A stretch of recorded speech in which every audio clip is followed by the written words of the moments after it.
Welcome to the Creepy Horror Stories channel. Tonight, we bring you an original tale titled The Inverse Lighthouse. Imagine a place where the light does not show the way, but instead, the darkness hides a truth too terrible to behold.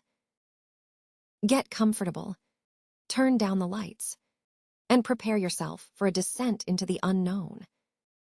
We hope you enjoy the watch. I stepped off the supply boat and onto the slick, jagged stones of black rock with nothing but a rucksack and a heavy sense of isolation.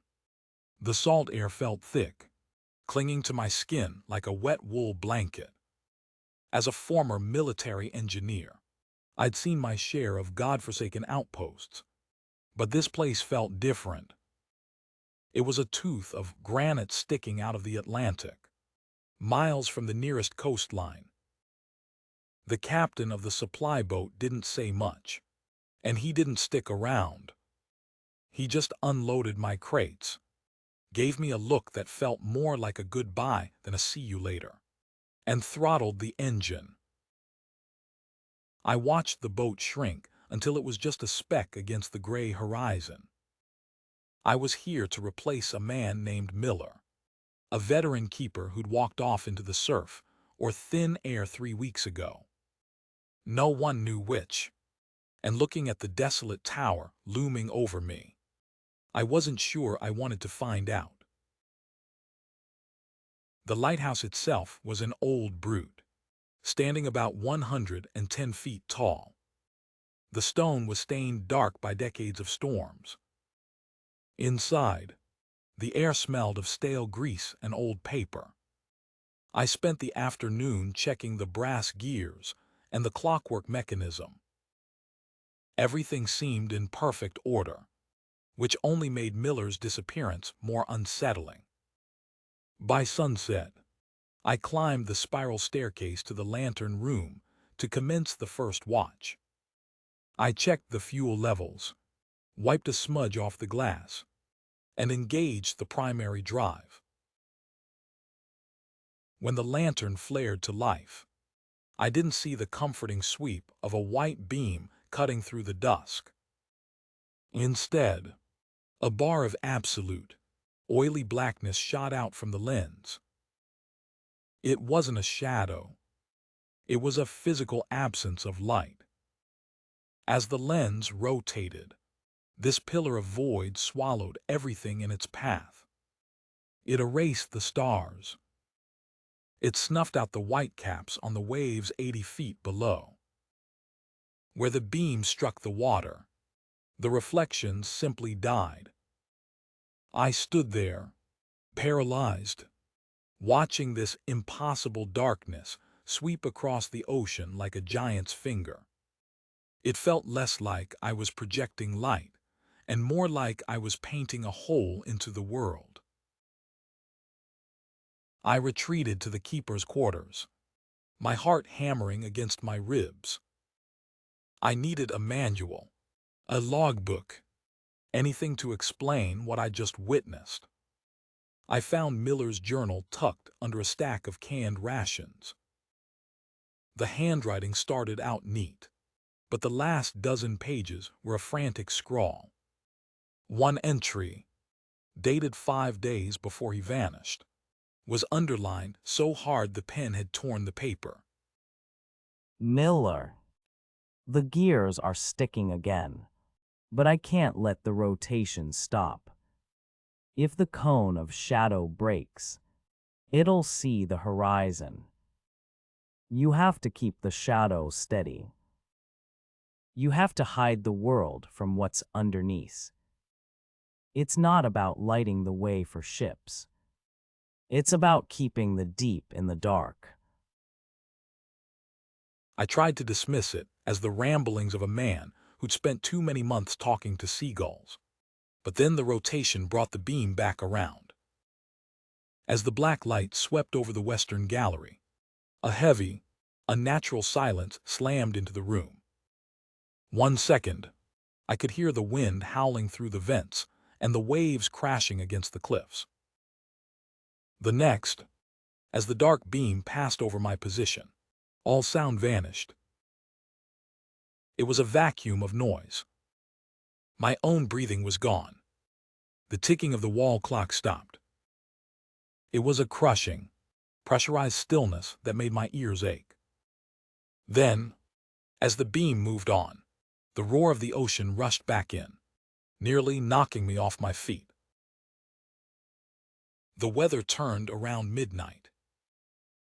Heavy clouds rolled in, and the first cracks of lightning began to split the sky. I stayed in the lantern room, unable to look away from the rotating void. During a particularly bright flash of lightning, the entire horizon lit up in a strobe-like blue. For a fraction of a second, the natural light illuminated the area covered by the lighthouse's black beam. I saw it. Out there, maybe 2 miles from the shore, a massive, jagged ridge broke the surface. It wasn't a reef. It was a spine. It looked like a row of obsidian cathedrals, stretching for at least 3 miles in a straight line. The lightning faded, and the black beam swept over the spot again, hiding the shape in its protective shroud of nothingness. I leaned my forehead against the cold glass, staring out into the dark. My hands wouldn't stop shaking. I realized then that the lighthouse wasn't a guide for the living. It was a veil for something ancient. By the second night, the rhythmic hum of the lighthouse changed. I was sitting in the kitchen, nursing a lukewarm cup of coffee, when I felt a violent shudder vibrate through the floorboards. Up in the lantern room, the heavy brass gears began to groan and hitch. I ran up the stairs, my boots clattering against the metal, and watched in horror as the rotation faltered. The pillar of absolute darkness, which had been sweeping smoothly across the waves, started to jerk. It would stop for a few seconds, then lurch forward, leaving wide gaps of moonlight and starlight to hit the water where there should have been only a protective void. These holes of natural light were like searchlights exposing a secret we weren't supposed to see. The response from the ocean was immediate. The moment a patch of silver moonlight struck the water near that massive submerged spine, the air itself seemed to buckle. A vibration, so low and powerful it felt more like a physical blow than a sound, erupted from the depths. It wasn't a roar or a scream. It was a resonant frequency that bypassed my ears and rattled my very marrow. Downstairs, in the living quarters, the reinforced glass of the porthole windows shattered simultaneously, spraying shards across the floor. I ducked as a hairline fracture spiderwebbed across the primary lens of the lantern. Whatever was down there, it hated the light. It was sensitive to it, and my failure to keep the shadow steady was like poking a sleeping god in the eye with a needle. I couldn't stay in the tower while the mechanism was seizing. At dawn, the tide retreated, and I climbed down to the narrow strip of beach to inspect the base of the island. The sight made me stop dead. The shoreline was littered with the carcasses of things that should never have seen the sun. Giant squid, some 30 feet long, lay tangled in the kelp, their skin bleached a sickly white. Beside them were deep-sea fish with translucent flesh and rows of needle-like teeth, their bodies ruptured from the rapid ascent. They hadn't been hunted. They had panicked. It looked like a mass suicide, a desperate flight from something in the deep trench that had finally begun to move. I knew I had to fix the drive, or the next leak of light would be my last. I donned my heavy coat and stepped out onto the external gallery platform, 100 feet above the crashing surf. The wind tried to tear me off the rail, but I crawled toward the lens housing. Up close, the darkness was even more terrifying. It wasn't just an optical effect. A thick, viscous vapor, resembling black oil suspended in the air, was oozing directly out of the glass facets. It flowed like a heavy fog, cold enough to frost my eyelashes, and poured downward into the beam. It felt sentient, a heavy, suffocating substance that seemed to drink the very heat from my body. I reached for the primary gear with a wrench, but my hands were numb, and the black mist seemed to coil around my wrists, resisting my movements. I retreated inside to call for an emergency extraction, but the radio was dead. I tinkered with the frequency dial for an hour before I realized the pattern. The radio only hissed with clear static when I disengaged the lighthouse power. The moment the black light was active, the air was too choked with that oily interference for any signal to escape. I sat there in the flickering light of a battery-powered lamp, faced with a choice that felt like a death sentence. I could turn off the lighthouse to call for help, but that would strip away the shadow entirely, leaving the island and me completely exposed to the thing lurking under the waves. If I kept the shadow going, I was invisible to the world, trapped in a silent, crumbling tower with a monster that was losing its patience. I walked over to the cracked mirror in the washroom to splash some cold water on my face, but I stopped before my hands even touched the basin. I leaned in, staring at my reflection. My eyes looked like two holes burnt into a sheet of paper. The pupils had expanded so far they'd swallowed the irises completely, leaving nothing but two solid orbs of polished obsidian. There was no pain, just a strange, heightened clarity. I could see the individual fibers in the hallway rug and the microscopic salt crystals encrusting the walls. My body was adapting to the artificial darkness, preparing me for a world where light didn't exist. I returned to the lantern room and checked the output. The cone of shadow was changing. It was no longer a broad, protective fan. It was tightening, thinning out into a sharp, narrow spear. I watched the black beam sweep across the water and realized with a jolt of pure dread that the spine in the water had moved. It was much closer now, maybe less than a mile out. The creature wasn't just hiding in the dark. It was using the shadow as a physical bridge. Every time the beam passed over the creature, it dragged itself a few hundred yards closer to the cliffs, anchoring itself to the very nothingness I was projecting.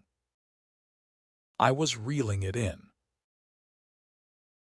The longer I stared into that oily mist, the more the shadows began to coagulate.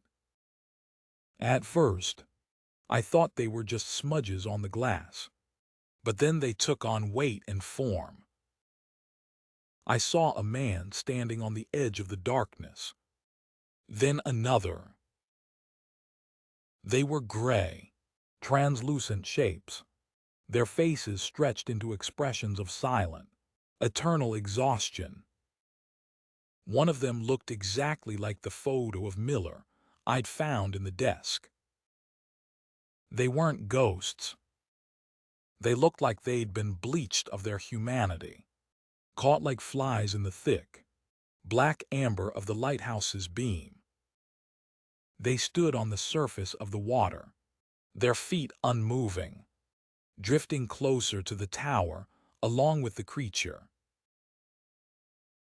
Then, a flicker of real light appeared on the horizon. A freighter was steaming toward Black Rock, its navigation lights blinking a steady, rhythmic green and red. It was headed straight for the submerged ridge. From their perspective, the island was invisible. There was no warning light, only a wall of black that likely looked like an empty patch of night sky. I scrambled for the controls of the emergency white projector. If I flipped that switch, I'd save the lives of the 30 men on that ship, but I'd also illuminate the entire bay. I'd be shining a flashlight directly onto the thing that was currently stalking me in the dark. I gripped the lever, my knuckles white. If I did nothing, they'd die. If I acted, I'd be inviting the end of the world. The choice was stolen from me. Before I could move the lever, a violent tremor rocked the entire lighthouse, nearly throwing me through the glass. It wasn't an earthquake. Something had reached out from the fog. I looked down the spiral stairwell and saw a massive, barnacle-encrusted limb, thick as a redwood tree and slick with black slime, smashing through the exterior masonry. It tore a 10-foot hole in the side of the tower, obliterating the stone staircase as if it were made of dry crackers. The sound of stone grinding on stone was deafening. The tower groaned, leaning slightly toward the sea. The entity wasn't waiting for the bridge anymore. It had reached the shore. The lighthouse groaned like a dying beast as the second impact hit. That massive, pale limb retreated into the mist, leaving a gaping wound in the side of the tower. I was trapped in the lantern room, the stairs below me reduced to a pile of rubble and dust. I had to know what I was serving. I grabbed a heavy iron pry bar and began tearing at the housing of the central lens. I ripped away the brass plating and the cooling vents, expecting to find a high-intensity halogen bulb or an oversized filament. Instead, I fell back, my stomach churning. Encased in a pressurized glass sphere was a fist-sized chunk of raw, grayish-purple tissue. It was a fragment of an eye, complete with a sprawling network of black veins that throbbed with a slow, rhythmic pulse. It wasn't burning. It was consuming.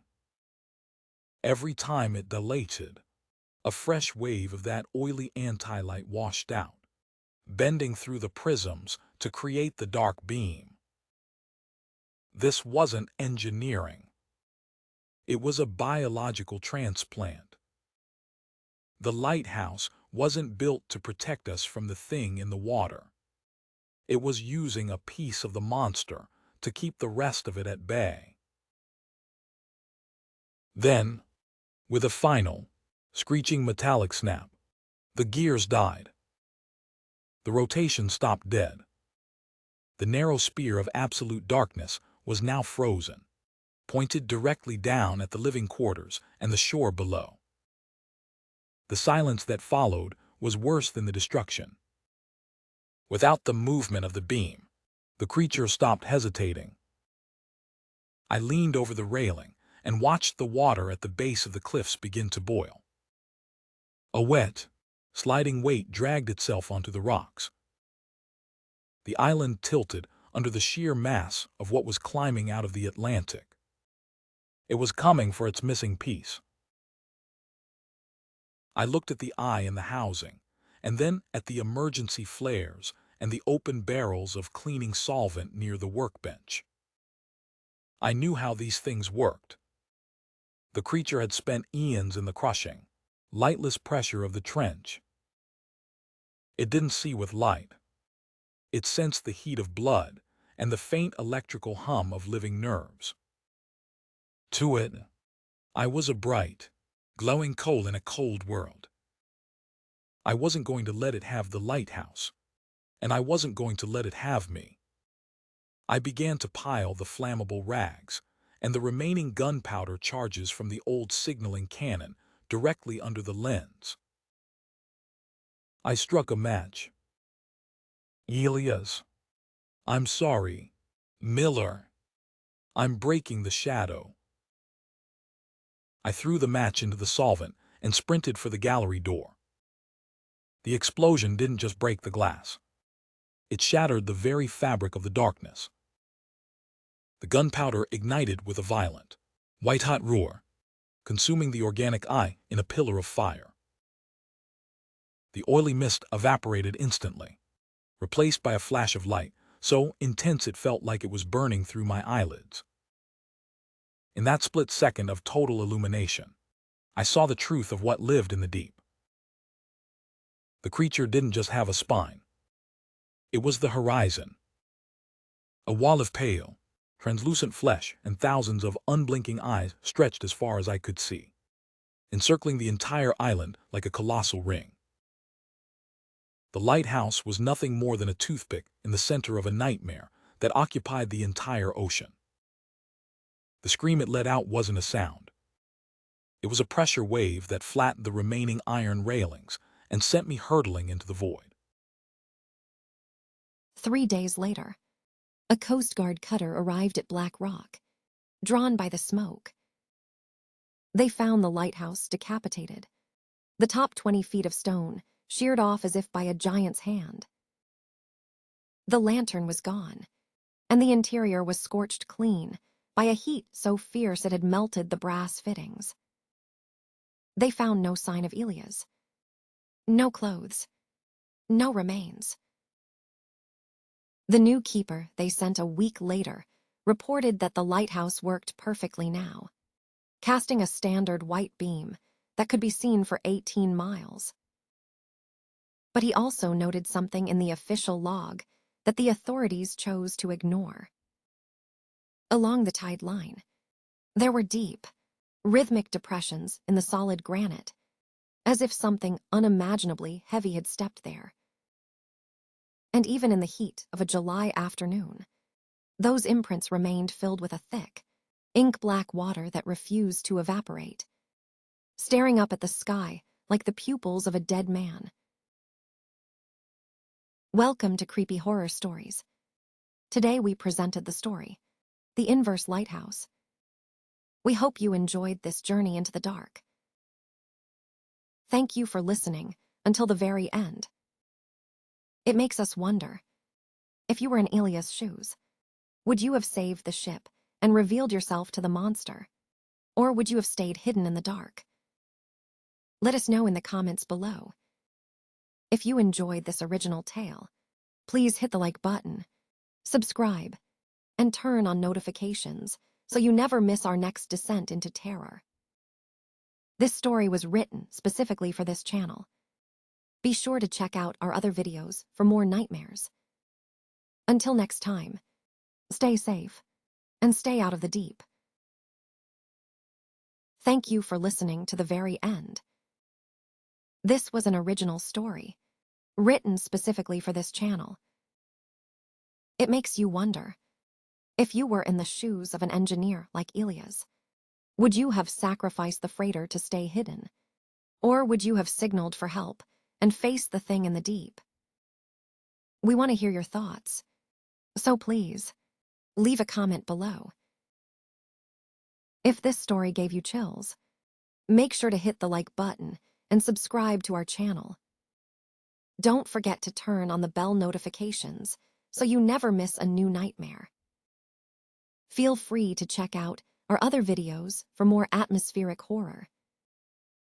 Until next time, remember, some things are meant to stay in the dark. Sleep tight.